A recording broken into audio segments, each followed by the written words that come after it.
In this section, let us understand some tools and techniques of planning and time management. Imagine, you reached office. So, how do you decide what to do now and what to do next?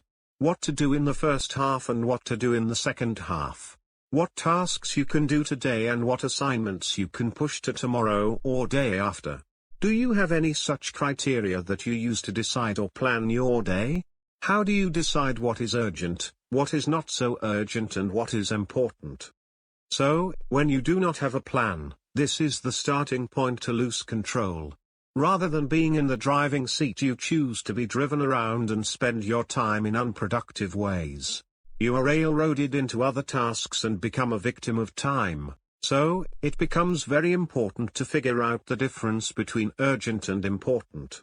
Because, we work in a very challenging and dynamic environment.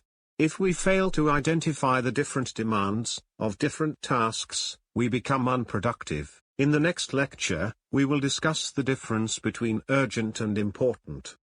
Let us understand this famous four-quadrant matrix in details to figure out the difference between urgent and important tasks. Here, you can see four quadrants. Let us call them Q1, Q2, Q3 and Q4.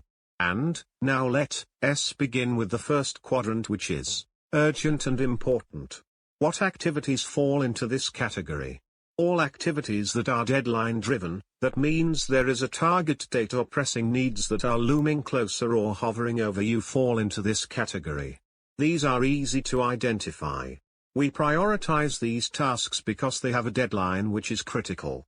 For example, your boss has asked for a report to be submitted in next 2 hours. Or maybe a fire alarm. Or your kid is sick and you need to pick him up from school. Also, you can think of any such routine tasks like submitting a daily or weekly report to the management. All such activities are routine or procedural tasks that may not add value, but the boat will sink if not completed at a certain time. All such activities that fall into Quadrant 1 are urgent and they have become important because if you ignore them, they will have dire consequences.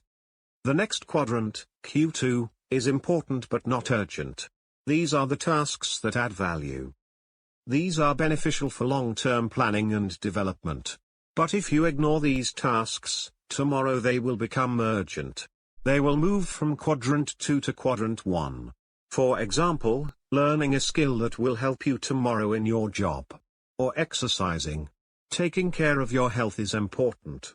If you do not exercise today and try to remain fit, tomorrow you might have to knock the doors of an ICU. Today it is important, but tomorrow it will become both urgent and important. Therefore, you have to make sure that you allocate time to do these tasks properly, so that tomorrow they do not move to Quadrant 1. Coming to Quadrant 3, these tasks are mostly interruptions. They may be urgent but not important. For example, some phone calls, or other people priorities. What may be a priority for them, may not be a priority for you. When people ask you for favor and you are involved in some other critical assignment. These are basically unimportant interruptions. Finally, moving to Quadrant 4, these activities are neither important, nor urgent. Like Facebook, Instagram, unnecessary browsing, gossip and other distractions. But if you spend most of your time in this quadrant, you will be unproductive. So, now what is important is, in which quadrant do you spend most of your time in a day? Ideally, your focus should be in Quadrant 2. Tasks that add value, that are important. You should focus and work around these important tasks. So, here is what you can do.